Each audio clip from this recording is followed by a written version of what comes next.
Biology classes में आज हम नेफ्रॉन में निस्यंदन की परासरणता के बारे में पढ़ेंगे।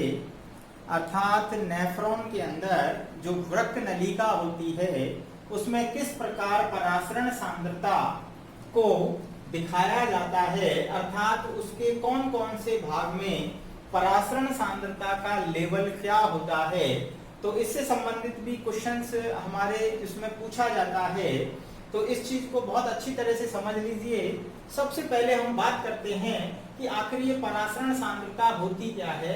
परासरण सांद्रता या जिसे हम परासांद्रता कह रहे हैं, तो पहली बात तो आप ये समझ लीजिए कि यहाँ हमारे पास एक तरफ जो वृक्क नलिका है, वृक्क नलिका में जो रक्त के छन्ने के बाद जो छनित्र आया है, रक्त से छन्ने के बाद जो छनित्र आया है उसकी तुलना हम ये जो रक्त वाहिनियों का जो जाल होता है, इसके बाहर की तरफ क्या होता है स्टूडेंट्स, रक्त वाहिनियों का जाल होता है। जो ये अपवाही धमनिका जा रही है, ये इसके चारों ओर जाल के रूप में फैली होती है, जिसे हम परिनलिकीय जाल भी कहते हैं। तो उसमें रक्त भरा हुआ है, रक्त के अंदर प्लाज्मा है, तो हम इसके अंदर जो रक्त भरा हुआ है उसकी तुलना इस छनित्र की सांद्रता से करते हैं। इस छनित्र की सांद्रता की तुलना हम अलग अलग लेवल पर क्या है उसका मान कितना है, जिसे हमने यहाँ पर दिखाया भी है, चित्र में आप देख सकते हैं। तो इसी को नेफ्रॉन के अंदर परासरण सांद्रता या मूत्र के सांद्रण की प्रक्रिया किस प्रकार हो रही है उसके अनुसार हम दर्शाते हैं। तो बात समझ में आ गई। अब यहाँ सांद्रता को हम तीन प्रकार से दर्शाते हैं, समपराश्रयी, अति पराश्रयी और अल्प पराश्रयी। समपराश्रयी का मतलब होता है, समपराश्रयी का मतलब ये समझ लीजिए, जैसे मान लीजिए हमने कहा ये छनित्र है और इधर रक्त है। तो यहाँ यदि मान लीजिए रक्त और छनित्र की सांद्रता, परासरण सांद्रता यदि बराबर है तो उसे हम कहेंगे समपराश्रयी। यदि मान लीजिए छनित्र की सांद्रता रक्त की तुलना में कम है, अर्थात छनित्र में पानी ज्यादा है रक्त की तुलना में, तो इसे हम कहेंगे अल्प पराश्रयी। यदि मान लीजिए छनित्र में पानी कम है तो उसे हम कहेंगे अति पराश्रयी। राइट। तो ये चीज हमें समझ में आ जानी चाहिए कि हम रक्त प्लाज्मा से छनित्र की तुलना कर रहे हैं कि उसकी सांद्रता क्या है रक्त की प्लाज्मा की तुलना में। तो राइट, ये चीज समझ में आ गई है। तो आगे चलते हैं, हम स्टार्ट करते हैं। देखिए, नेफ्रॉन में उपस्थित छनित्र की सांद्रता रक्त की तुलना में कैसी है, इसे हम यहाँ पर समझेंगे। नेफ्रॉन में उपस्थित छनित्र, मैंने अभी क्या कहा आपको, ये नेफ्रॉन के अंदर जो छनित्र आया है रक्त के छन्ने के बाद, इसकी सांद्रता की तुलना कर रहे हैं हम रक्त से। सबसे पहला पॉइंट आता है यहाँ पर कि हम बोमेन संपुट, और जैसे ही रक्त यहाँ पर छन गया है, ठीक है, रक्त यहाँ पर छन गया है सूक्ष्म निस्यंदन द्वारा, तो पहला जो यहाँ पर जिसे हम प्राथमिक मूत्र कहते हैं, इनिशियल यूरिन जो बनकर आता है, तो यहाँ बोमेन संपुट के अंदर और पीसीटी दैट इज समीपस्थ कुंडलित नलिका, तो इन दोनों में क्या जो है सांद्रता होगी, तो वो होगी समपराश्रयी। यहाँ पर हम कह रहे हैं बोमेन संपुट व पीसीटी अर्थात समीपस्थ कुंडलित नलिका में जो सांद्रता कैसी होगी, समपराश्रयी अर्थात आइसोटोनिक। जब हम हेनले के लूप की बात करते हैं तो आगे जैसे जैसे हेनले के लूप में छनित्र जाता है, तो यहाँ ये अवरोही भुजा है जबकि ये आरोही भुजा है। अवरोही भुजा की जब हम बात करते हैं तो यहाँ पर कैसा होगा, ये अति पराश्रयी। आप देखिए जैसे जैसे अवरोही भुजा में छनित्र नीचे उतरता है तो यहाँ इसकी सांद्रता बढ़ती जाती है। यहाँ हमने 200, 400, 600, 800, 1000, 1200 और लगभग 1400 तक अंतिम जो सिरा है, अंतिम जो हेनले के लूप का निचला सिरा है, वहां पर 1200 ये लीटर ओस्मोल प्रति लीटर इसकी जो है सांद्रता को दर्शाता है। तो ये क्यों बढ़ती जा रही है? क्योंकि यहाँ पर अवरोही भुजा सोडियम और पोटेशियम, सोडियम पोटेशियम और कैल्शियम क्लोराइड, सोडियम क्लोराइड और जो आयंस हैं वो सक्रिय अभिगमन द्वारा, यहाँ ध्यान रखना है, ये सक्रिय अभिगमन द्वारा क्या होते हैं, अंदर जाते हैं, किसमें, नलिका के अंदर जाते हैं, जिससे क्या होता है, यहाँ पर सांद्रता बढ़ जाती है। जबकि जबकि जल जो है, जबकि यहाँ पर जल जो है वो बाहर अर्थात रक्त में मिलाया जाता है। हमने आपको पिछली वीडियो में बताया था कि यदि मान लो एरो को बाहर दिखाया जाता है तो इसका मतलब ये रक्त में आ रहा है, और यदि एरो अंदर जा रहा है इसका मतलब छनित्र के अंदर अर्थात नलिका में जा रहा है। तो यहाँ पर हमने जल को बाहर निकाला जा रहा है अर्थात रक्त में डाला जा रहा है, जबकि आयंस जो है नली में जा रहे हैं, इसका मतलब सांद्रता बढ़ेगी। तो धीरे धीरे सांद्रता बढ़ती जाती है और अंतिम सिरे तक लगभग 1400 ओस्मोल प्रति लीटर हो जाती है। ओस्मोल प्रति लीटर सांद्रता परासरण सांद्रता की इकाई होती है। तो यहाँ फिर आते आते एक प्रक्रिया होती है जिसे हम सांद्र प्रति प्रवाह गुणन प्रक्रिया कहते हैं। सांद्र प्रति प्रवाह गुणन, जो कि हम इसको आगे देखेंगे। फिलहाल अभी एक बार यहाँ पर हम देखते हैं कि अवरोही भुजा में कैसा होगा। यहाँ जैसे जैसे आगे बढ़ेंगे तो अल्प पराश्रयी होगा, और फिर यहाँ आते आते जो संग्रह नलिका है वहां पर फिर अति पराश्रयी विलयन हो जाता है, क्योंकि यहाँ फिर जल का अवशोषण शुरू हो जाता है।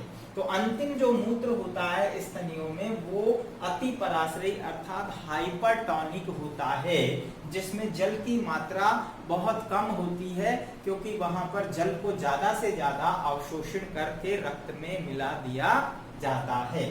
अब यहाँ पर हम बात करते हैं मूत्र सांद्रण की प्रक्रिया, जो कि मोस्ट इंपोर्टेंट क्वेश्चन है, जिसमें हमारे पास कई बार क्वेश्चन पूछा गया है।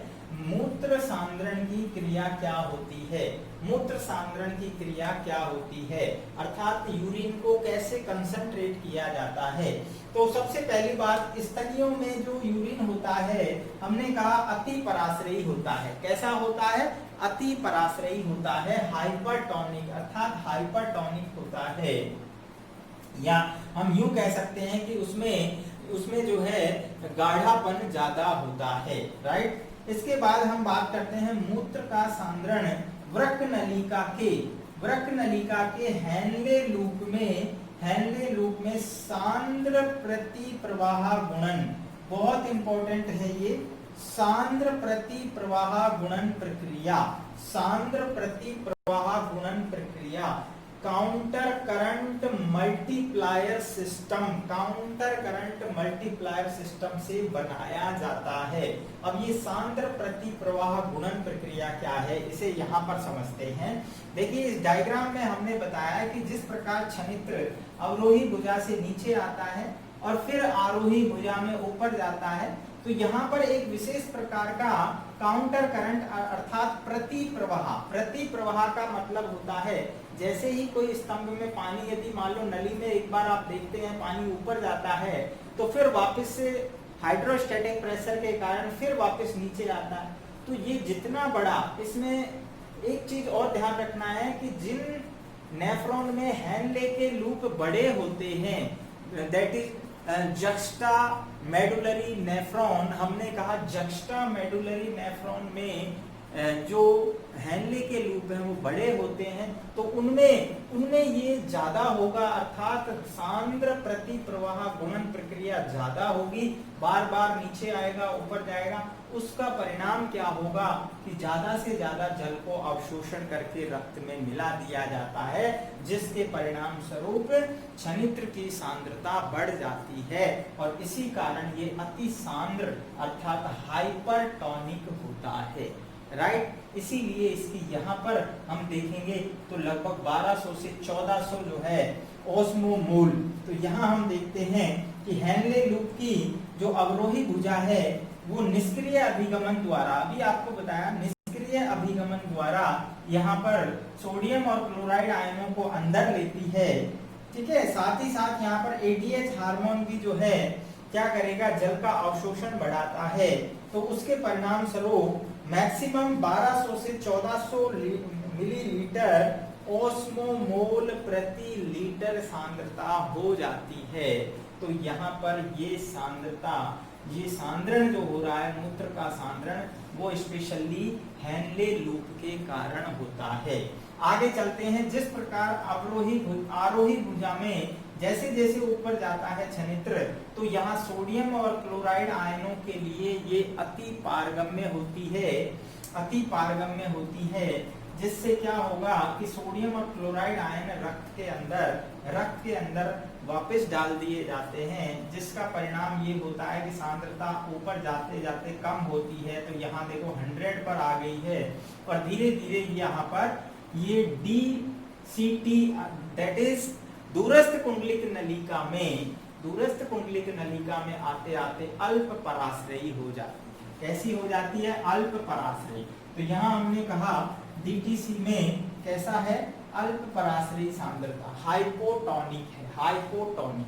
और फिर जैसे जैसे ये संग्रह नलिका में आता है तो यहाँ फिर जल का अवशोषण किया जाता है और रक्त में मिला दिया जाता है, जिससे आते आते अंतिम जो मूत्र है, यानी संग्रह नलिका के अंतिम सिरे पर यहाँ पर जो मूत्र बनेगा, जिसे हम फाइनल यूरिन कहते हैं, वो कैसा होगा? वो अति पराश्रयी होगा, अर्थात हाइपरटोनिक होगा। तो इस प्रकार हम कह सकते हैं कि स्तनधारियों में, नेफ्रॉन में मूत्र का सांद्रण होता है। समय समय पर अलग अलग हार्मोन और सांद्र प्रति प्रवाह गुणन प्रक्रिया द्वारा, यहाँ पर हमने कहा कि एडीएच हार्मोन का भी रोल होता है, जो जल अवशोषण में मदद करता है। तो ये जो है प्रक्रिया नेफ्रॉन में मूत्र के सांद्रण को दर्शाने के लिए यहाँ पर हमें इस डायग्राम को बताना होगा। राइट, तो ये चीज समझ में आ गई होगी, मुझे लगता है आपको अच्छी तरह से।